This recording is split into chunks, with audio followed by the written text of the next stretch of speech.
Hi guys, welcome to Around the World of Yellow Series Week 3. Super kings லேட்டரான நியூஸஸ் தெரிஞ்சுக்க சேனலை subscribe பண்ணிக்கோங்க. ஃபர்ஸ்ட் சிஎஸ்கேவோட ஃபாஸ்ட் பவுலர்ஸ் என்னென்ன சீரீஸில் என்னென்ன பண்ணுறாங்கிறத பார்க்கலாம். அதில் முதல்ல யாருன்னு பார்த்தீங்கன்னா mat Henry.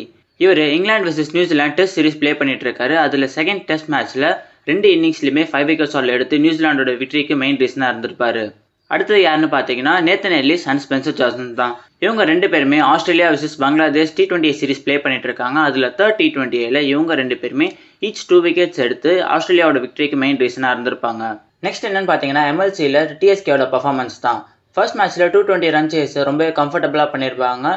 Faf to places பார்த்தீங்கன்னா ஒரு செஞ்சுரி ஸ்கோர் பண்ணியிருப்பாரு. வித் ரைலி ரோசோ ஒரு நல்ல ஒரு நாக் ஆடி இருப்பாரு. 21 பால்ஸில் 49 ரன்ஸ் அடிச்சிருப்பாரு. ஸோ இந்த MLCக்கு ஒரு நல்ல ஒரு கேம்பெயினாக இருக்கும்னு எதிர்பார்த்துட்டதுக்கப்புறம் நெக்ஸ்ட் அந்த 2 மேட்சஸ்மே அவங்க லாஸ் பண்ணியிருப்பாங்க. லாஸ்ட் யாருன்னு பார்த்தீங்கன்னா சிஎஸ்கேவோட கேப்டன் ருத்ராஜ் கெய்க்வாட் தான். அவர் இப்போ ஸ்ரீலங்காவில் ட்ரை சீரிஸ் ப்ளே பண்ணிட்டு இருக்கு. அந்த ட்ரை சீரிஸை இந்தியா இப்போ பார்த்தீங்கன்னா வின் பண்ணிட்டாங்க. அதில் ருத்ராஜ் கெய்க்வாடோட மெயின் ரோல் இருக்குன்னு நம்ம சொல்லி தான் ஆகணும். பிகாஸ் அவர் இந்த சீரீஸில் 5 மேட்சஸ் ப்ளே பண்ணியிருப்பாரு. அதில் ஓவராலாக 274 ரன்ஸ் ஸ்கோர் பண்ணியிருப்பாரு. ஸோ ருத்ராஜ் கெய்க்வாட் தான் இந்தியாவோட செகண்ட் லீடிங் ரன் ஸ்கோரராக இந்த சீரீஸில் இருந்திருப்பாரு. இந்த மாதிரி நிறைய நியூஸஸ் அண்ட் அப்டேட்ஸ் தெரிஞ்சுக்க சேனலை சப்ஸ்கிரைப் பண்ணி